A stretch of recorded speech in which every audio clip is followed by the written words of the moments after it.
Hi, everybody. This is Colin Murphy from Torcana. Welcome to our fourth podcast. So, today I'm going to talk pretty briefly, I think, compared to the other podcasts, but something very important, very dear to my heart. I'm going to talk about passive income.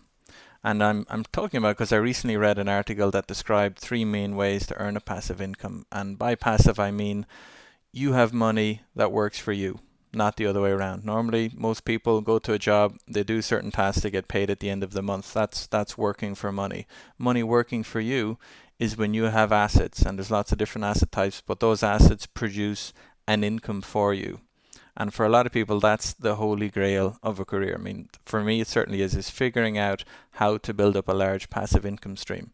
Because if you can get to the point where you learn 30, 40, 50, $100,000 every year without actually having to be involved in it day to day, that's a proper income stream, and that can change your life. That can give you the freedom to do whatever you want, dedicate more time to charity, go traveling more, spend more time with your kids, take longer holidays, pursue other interests in general. So, I mean, I really love the idea of working hard with specific goals in mind and building up sufficient assets so that my family will have a regular income stream no matter what happens to me. I mean, striving to achieve that goal is a really important source of daily motivation. I mean, we all have tough days.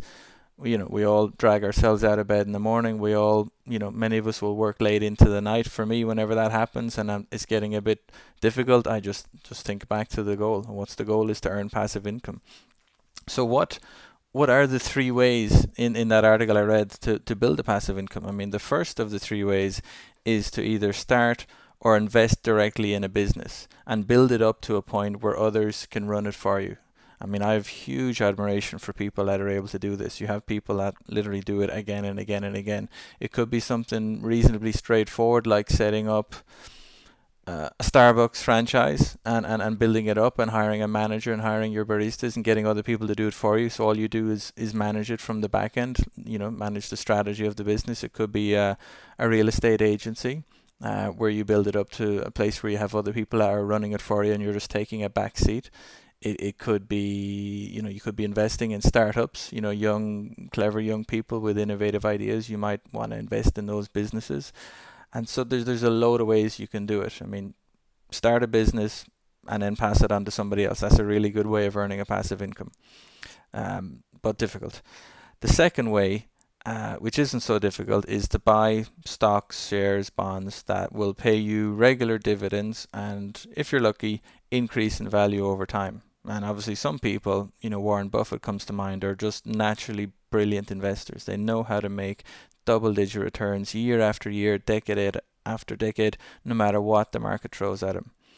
But the truth is that most of us have no control over what happens to the funds we invest in the stock markets, and we're simply keeping our fingers crossed that they pay us regular dividends and that we can exit on a high tide. I mean, just think of two brothers, for example, fictional brothers, one of whom retired with a fat pension in 2004 at the top of the boom, took his money out, put it into some fixed bonds, and then his younger brother retired in 2010 after 6 years of cuts and stock market falls. I mean, he could be earning half the money of his older brother despite working a similar kind of job and making similar pension contributions over 20 to 30 years. I mean, that's the kind of turbulence that is there in the stock markets. But look, some people are really good at doing it. If you put your work into it, you can make it happen. And if you're patient, but it's not easy, and there is a lot of lack of control there. And third way, no prizes for guessing that real estate is the third way to make passive income. And certainly, in my opinion, my biased opinion, it's by far the most straightforward and controllable of the three methods to make a passive income. I mean, one of the best things about real estate is that it's a concept that nearly everybody can easily understand. You buy a property, you get it fixed up, and you rent it out. Okay? Your tenants pay you rent every month. You get a check in the post every month. That's passive income. You do it with one property, 5, 10, 20, 30 properties, and you're starting to talk about some very serious income. I mean, obviously you need to set aside some money for repairs. You need to be respectful of your tenants. You need a good manager. But if you're able to do that and you have the systems and processes in place, that might take you years to build up. But if you do it right, you can sit back while those rental checks arrive every month, all the way through your 40s, 50s, 60s, 70s, and 80s, and you can even pass them on to your kids and their kids. So with a bit of luck and a lot of patience and a lot of planning, that income will keep coming in, and also the value of your rental homes should increase very nicely over time.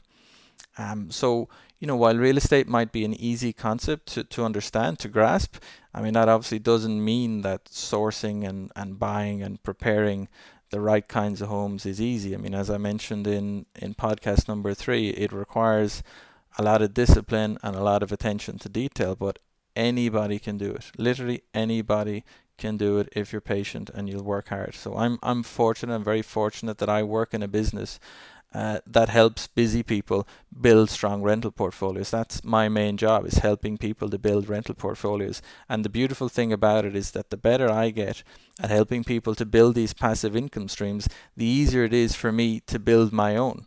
So the more properties I sell to other people to be their part of rental portfolio, the more I have to pay deposits on my own. So the better I get at my job, the quicker I can build my own passive portfolio. And I have very specific goals in mind.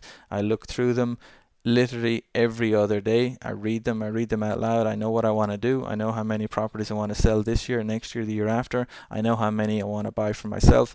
I know what kind of passive income I want to have in 2020, 2025, 2030, because that kind of stuff can change your life. If you have a specific goal in mind, doesn't matter how ambitious it is, you can work backwards from it. You can build yourself a very big passive income. Okay, so anybody wants to talk to me about that, just give me a call. Go to the website, torcana.com, have a look at the blog, info.torcana.com, or just find me on biggerpockets.com, find me on LinkedIn, find me on Facebook. I mean, I'm everywhere. I'm easy to get in touch with. I love talking to people about real estate, especially building rental portfolios. So thanks to listening to this shorter than usual podcast, but I hope you enjoy it. It is a very important theme. I could elaborate on it a lot more than this, but I wanted to get through the importance of passive income, and just hopefully to encourage some of you to start thinking about it, start putting some numbers down on a spreadsheet. Look at your own household budget. What can you set aside every year? How can you make that money work for you? Don't just work for money and then spend it on stuff you don't need. I mean, try and save what you can and then put that money to work for you over the long term, and you'll be amazed at how that can build and build and build over the years and really, really change your life for the better. Thanks very much. Hope you have a great day. This recording contains general information relating to the real estate market, and it is for educational purposes only. Buyers should always seek appropriate legal, tax, and financial advice from suitably qualified professionals before entering into any real estate transaction. Actual returns from rental properties will always vary from person to person and deal to deal based on unique circumstances. While we have no reason to doubt the validity of comments of any guests on our show, we do not warrant their accuracy. Opinions of the host are not necessarily shared by other employees and partners of Torcana and its subsidiaries.